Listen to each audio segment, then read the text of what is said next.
Friends, मैं हूँ कीर्ति सिंह। मेरे कीर्ति टेन क्लासेस पे आज मैं आपके लिए लेके आई हूँ डिजिटल में min term and max term बताऊँगी। मैंने आपको बता दिया था कि आप जैसे कि हमारे यूनिवर्सल गेट होते हैं नैंड और उससे हम बेसिक गेट्स कैसे बनाते हैं और उसमें कितने लगते हैं। अगर जैसे मैंने और गेट बनाया अपना तो उसमें मेरे कितने नैंड गेट लगेंगे, कितने नॉर गेट लगेंगे, ये सब मैं आपको बता चुकी थी। अब मैं आपको बताऊंगी min term and max term के बारे में। इसके बाद हमारा के मैप होगा। तो आपको पता है के मैप में हमारा जो होता है सम ऑफ प्रोडक्ट ऑफ सम, और उसमें min term and max term का यूज़ किया जाता है। तो पहले मैं आपको min term and max term बताऊँगी, उसके बाद मैं आपको के मैप पढ़ाऊँगी। ओके, चलिए स्टार्ट करते हैं। देखिए यहाँ पे मिन टर्म क्या होता है। मिन टर्म आपको नाम से ही समझ में आ रहा होगा, मिन टर्म है, ये है मैक्स टर्म। ठीक है, देखिए इसमें क्या होता है, हम इसमें जनरली यूज़ करते हैं एंड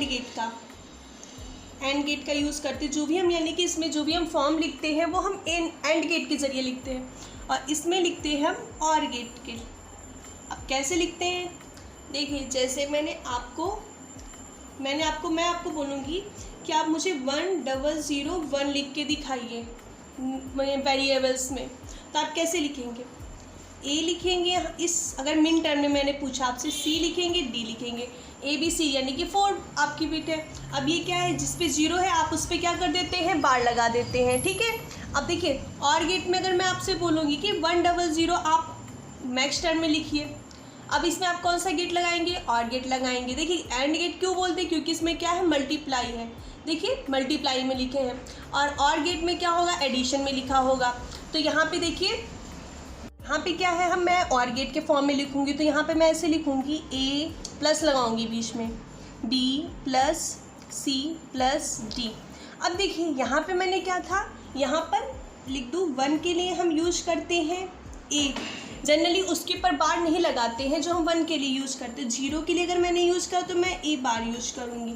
ठीक है ना, बट यहाँ पे जस्ट इसका अपोजिट है। अगर आप 1 यूज़ कर रहे हैं तो आपको इसके लिए बार लगाना होगा, और अगर आप 0 यूज़ कर रहे हैं तो इसके लिए आपको बार नहीं लगाना होगा, मतलब जस्ट इसका अपोजिट। ठीक है, आप समझ रहे हैं।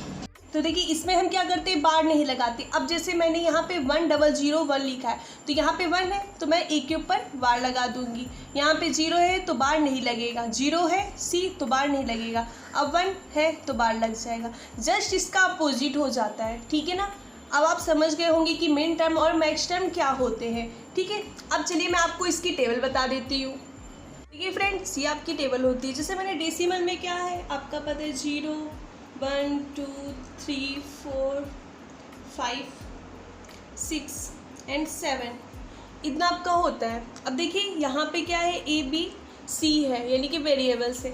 हम जैसे कि इसे हम कैसे लिखेंगे, तो 0 को हम कैसे लिखते हैं, आपको पता है हम 0 0 से लिखते हैं। 1 को कैसे लिखते हैं, 0 0 1 से लिखते हैं। 2 को 0 1 2 से। ये सब मैं आपको बता चुकी हूँ। अगर आपको नहीं पता है तो आप मेरी वीडियोस जाके देख सकते हैं। ओके, 3 को कैसे लिखते हैं, 1, 4 को 100, 5 को 101, 6 को 110, 7 को 111। तो ये हमने लिख दिया वेरिएबल्स हमारे ये होते हैं। अब मिन टर्म में कैसे लिखेंगे, आपको पता है मिन टर्म में हम एंड गेट का यूज़ होता है, और इसमें हम नॉर्मली लिखते हैं जैसे हम पहले लिखते थे अपना। तो 0 0 है तो हम लिखेंगे ए बी सी का बार, तीनों का। अब मैक्स टर्म में क्या होता है, जस्ट इसका अपोजिट, और बीच में क्या लग जाता है, प्लस ए प्लस बी प्लस सी, और बार नहीं लगेगा क्योंकि जस्ट अपोजिट होता है ना इसका। अब आप देखिए कि आपको ये कैसे लिखोगे, ए बी सी। अब इसमें क्या है, ए का बार हो जाएगा, बी का बार हो जाएगा। इसमें ए प्लस बी प्लस सी। देखो इसमें क्या था, जो 0 वाले हैं उनका बार है, पर इसमें जो 1 होगा उसका बार होगा। ठीक है, अब 3 को लिखेंगे ए बी सी, ये दोनों 0 है तो इन दोनों का बार, पर इसमें क्या है, हम लिखेंगे जिसका 1 होगा उसका बार होगा। तो यहाँ पे B1 है तो B का बार। अब हम लिखेंगे 3 तो हमारा A का बार आएगा, यहाँ पे A प्लस बी प्लस सी, तो यहाँ पे B और C का बार आएगा। यानी कि जस्ट अपोजिट लिखना है हमें। यहाँ पे क्या होगा, आपका B और C का बार होगा। बट जब आप यहाँ पे लिखेंगे तो आपका किसका बार होगा, ए का। 5 को कैसे लिखेंगे, ए बी, तो बी का बार। यहाँ पे 5 को लिखेंगे ए प्लस बी प्लस सी, तो ए और सी का बार। ये हमारा है 6, बट इसमें लिखेंगे तो हमारा ये हो जाएगा। और यहाँ पे 7 में कोई बार नहीं होता, यहाँ पर 7 जब हम लिखेंगे तो हमारे तीनों फंक्शन में, तीनों वेरिएबल्स में बार हो जाएगा।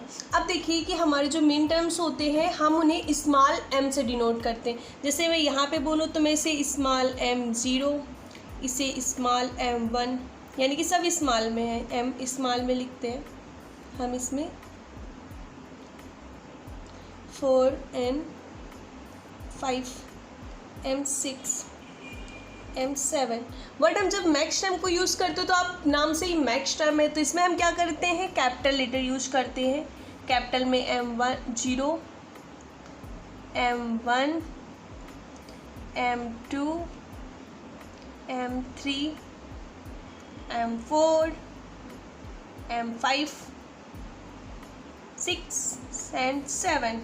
ये हमारी हो गई टेबल। मिन टर्म और मैक्स टर्म को हम कैसे ही एक साथ लिखते हैं, तो इस पे थोड़े से और फार्मूले हैं, वो मैं आपको बता देती हूँ। ओके, मैंने आपको बताया कि हम मिन टर्म में क्या करते हैं,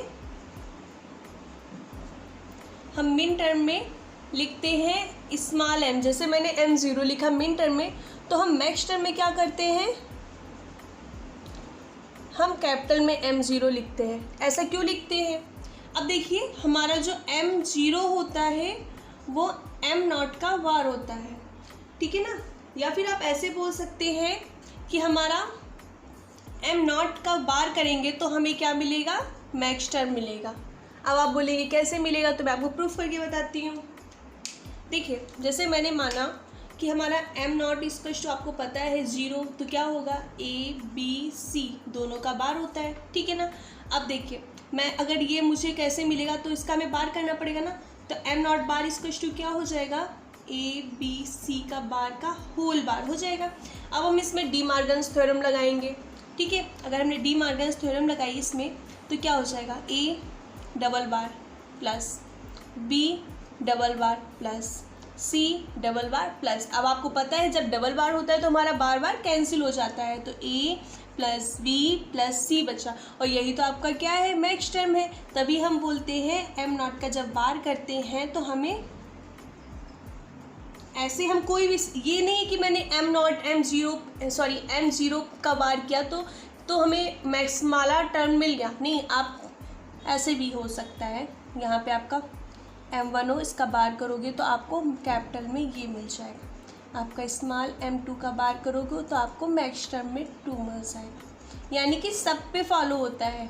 अगर आप सिंपल सी भाषा ये समझ लीजिए, अगर आप मिन टर्म का बार करोगे तो आपको मैक्स टर्म मिल जाएगा। ओके, तो आई होप आप समझ गए होंगे। इस पे एक होता है कि अगर आपके नंबर ऑफ n वेरिएबल्स होंगे तो आपके कितने मिन टर्म्स आएंगे, देखो, और मैक्स टर्म आएंगे जब यानी कि n वेरिएबल्स हों आपके पास। अभी जैसे मैंने लिया था, मैंने 3 वेरिएबल्स लिया था, a b c लिया था। अगर आपके n वेरिएबल्स हो तो कितने मिन टर्म और कितने मैक्स टर्म निकलेंगे, तो इसमें निकलते हैं, अगर आपके n वेरिएबल्स हैं तो आपके निकलेंगे 2 की पावर n मिन टर्म और 2n की पावर 2 मैक्स टर्म। आपके min term and max term निकलेंगे, या फिर 2 की पावर n मैक्स टर्म या 2 की पावर n मिन टर्म निकलेंगे। ओके, अब आपको पता होगा जब आप के मैप आपने सॉल्व किया होगा तो उस पर आपको SOP एंड POS सॉल्व करना होता है, तो उसका sum of product and product of sum का हम यूज करते हैं। तो देखिए हमारे प्रोडक्ट ऑफ सम और सम ऑफ प्रोडक्ट क्या होते हैं, मैं उसके बारे में आपको बता देती हूँ। SOP इसका फुल फॉर्म होता है sum of product, sum of product. देखिए सम मतलब क्या है, एडिशन, ठीक है ना। प्रोडक्ट मतलब मल्टीप्लिकेशन। तो यानी कि सम करना है किसका, प्रोडक्ट का। हमें यानी कि जो हमारे मल्टीप्लिकेशन होंगे हम उनका सम करेंगे तो हमें सम ऑफ प्रोडक्ट मिल जाएगा। तो हम इसे बोलते हैं हम सम ऑफ प्रोडक्ट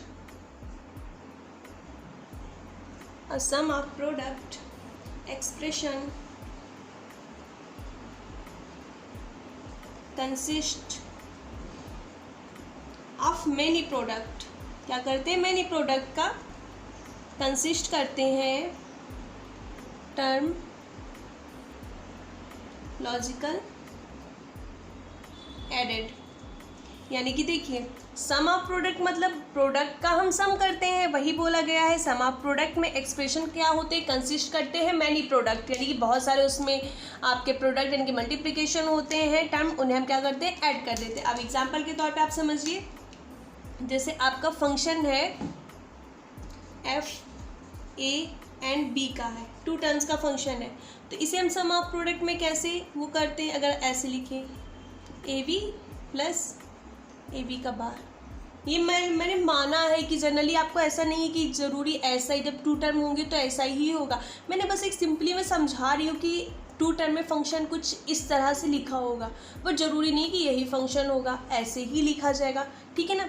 अगर देखिए आपका 3 उसमें वेरिएबल्स में होगा तो हम इसे ऐसे सी बार ऐसे लिख सकते हैं, सॉरी डबल बार।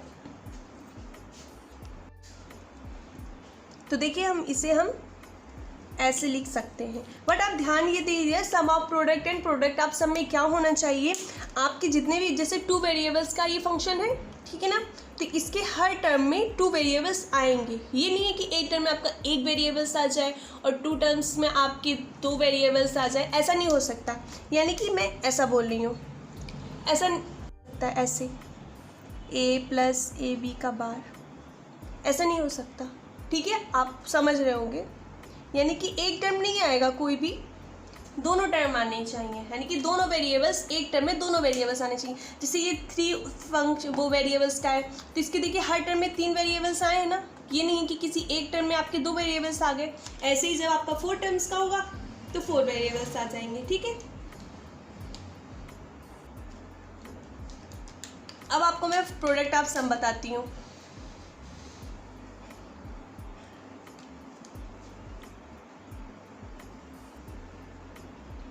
अब सम, अब आप क्या है, आपके प्रोडक्ट किया जाएगा किसका, सम का, यानी कि अब आपका जो मल्टीप्लिकेशन होगा वो सम का होगा, जस्ट उसका अपोजिट।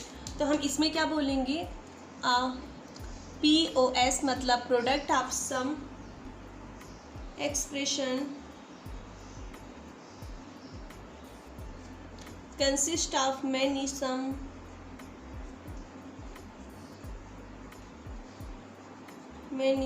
terms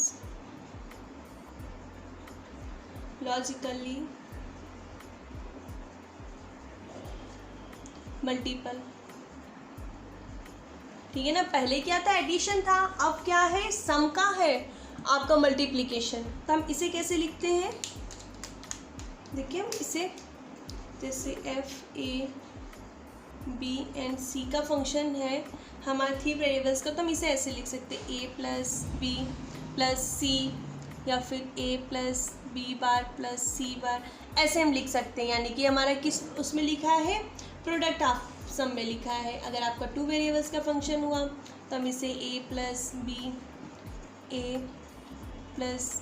का बार ऐसे लिखते हैं, ठीक है ना। तो आइए आप, आई होप आप समझ गए होंगे product of sum and sum of product क्या होते हैं। आपको पता होगा जब आप के में सॉल्व करते हैं तो आपके वहाँ पे फंक्शन जो होना चाहिए वो कॉनिकल फॉर्म में होना है। कॉनिकल फॉर्म में क्या होता है कि हर टर्म आपके सारे वेरिएबल्स प्रेजेंट होना चाहिए। सॉरी गाइज, मैंने आपसे इससे पहले मैंने आपको प्रोडक्ट सम ऑफ प्रोडक्ट में ये बोल दिया था कि उसमें क्या है, दोनों वेरिएबल्स, अगर आपके 2 वेरिएबल्स का फंक्शन है तो एक टर्म में दोनों वेरिएबल्स प्रेजेंट होना चाहिए। ऐसा ज़रूरी नहीं है कि आपके दोनों वेरिएबल्स प्रेजेंट हों। जैसे कि मैंने सम ऑफ प्रोडक्ट में ये बोला था, अगर फंक्शन आपका ए एंड बी का हो तो इसमें आपके जैसे ये फंक्शन लिखा है तो यानी कि दोनों टर्म में दोनों वेरिएबल्स प्रेजेंट हैं, ठीक है ना।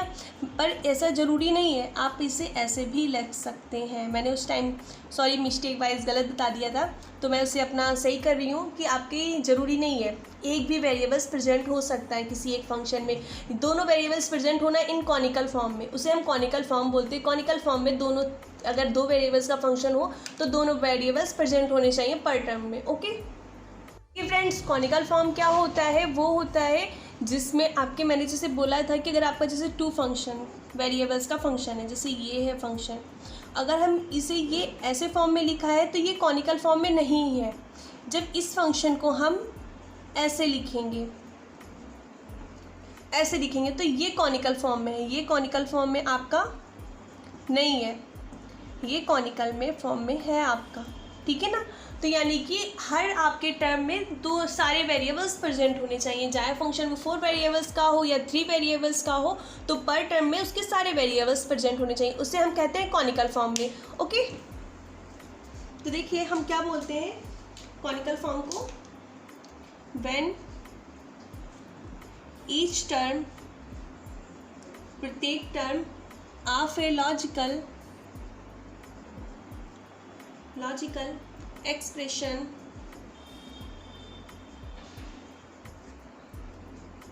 contain are all variables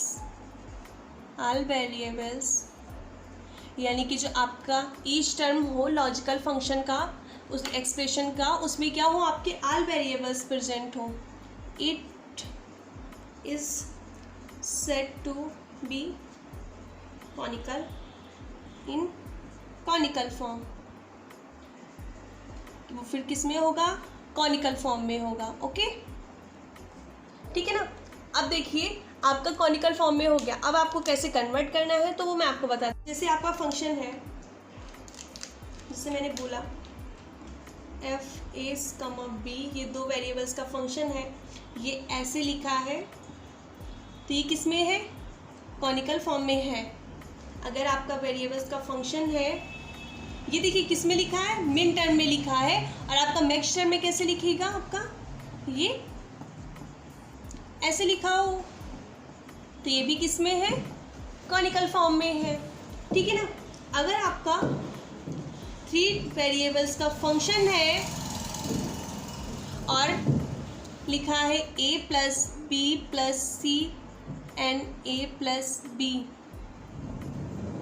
ऐसे लिखा है तो ये कॉनिकल फॉर्म में नहीं है, ठीक है, तो ये कॉनिकल फॉर्म में नहीं है। अब हम इसे कैसे बनाएंगे कॉनिकल फॉर्म में, तो वो देखते हैं। जैसे आपको ये फंक्शन दे रखा है, इसमें देखिए ये आपका कॉनिकल फॉर्म में नहीं है, आपको क्या करना है, इसे कॉनिकल फॉर्म में बनाना है। तो आप कैसे बनाएंगे, देखिए आपका ये फंक्शन है, अब आप देखिए यहाँ पे आपको क्या, कौन सा वेरिएबल्स नहीं दे रखा, बी वाला नहीं दे रखा ना, तो आप क्या करते हैं, यहाँ पर b + b बार को मल्टीपल कर देते हैं। आपको पता है जब कोई फंक्शन होता है उसका बार और उसी का ही नॉट बार अगर हम ऐड करते हैं तो ये 1 होता है, तो यहाँ पे 1 का ही मल्टीप्लाई है, तो हमने 1 की जगह ये फॉर्म रख दिया, ठीक है ना। अब देखें हम a की मल्टीप्लाई b से करेंगे तो a b आ जाएगा, प्लस का साइन, फिर a की मल्टीप्लाई a बार से करेंगे तो a bar plus a bar b, तो ये आपका किस में आ गया, कॉनिकल फॉर्म में आ गया, ठीक है ना। तो ये कन्वर्ट हो गया कॉनिकल फॉर्म में, ठीक है। अब आपको मैं और फंक्शन बता देती हूँ कि आप उसे कैसे सॉल्व, ये किस में था, आपका सम ऑफ प्रोडक्ट में था। अब आपका प्रोडक्ट आप सब में बता देती हूँ कि कैसे आपको सॉल्व करना है। गाइस आपको कोई फंक्शन दे रखा है 3 वेरिएबल्स का, आपको ये फंक्शन दे रखा है, इसमें a + b का बार है और a बार + b है, तो देखिए ये 3 वेरिएबल्स का है, बट आपके इसके हर टर्म में 2 वेरिएबल्स हैं, तो आपको इसे 3 वेरिएबल्स का बनाना होगा क्योंकि ये कॉनिकल फॉर्म में नहीं है, इसको आपको कॉनिकल फॉर्म में कन्वर्ट करना हो। तो आप क्या करेंगे, जैसे ये वेरिएबल्स है, इस वाले में कौन सा टर्म नहीं है, c टर्म नहीं है, बाकी तो दोनों टर्म है, तो क्या करेंगे, पहले आप c ऐड कर लेंगे इसमें, फिर आप इसी फंक्शन को फिर से लिखेंगे और इसमें ऐड कर लेंगे c बार। एक बार आपको क्या ऐड करना है, c ऐड करना है, जो फंक्शन टर्म नहीं हो, वो आपका नहीं वेरिएबल्स नहीं होगा, वही आपको एक बार ऐड करना है नॉर्मल यानी कि c में, एक बार उसका बार करके ऐड करना, ठीक है। अब देखिए ये आपका कंप्लीट हो गया। अब आपका ये वाला टर्म्स आप लिखेंगे, तो इसमें क्या है, इसमें भी आपका c नहीं है, तो आप क्या करेंगे, यहाँ पर पहले c ऐड करेंगे, c आपने ऐड कर लिया। अब आपको एक बार ऐड करना है, ये मल्टीप्लिकेशन में यहाँ पे स्पेस नहीं तो मैं नीचे लिखे दे रही हूँ, आप समझ जाइएगा। अब यहाँ पे क्या हम ऐड करेंगे, एक बार हम c बार ऐड करेंगे, तो ये आपका किस में कन्वर्ट हो गया, कॉनिकल फॉर्म में कन्वर्ट हो गया, ठीक है ना, कॉनिकल फॉर्म में कन्वर्ट हो गया, ठीक है।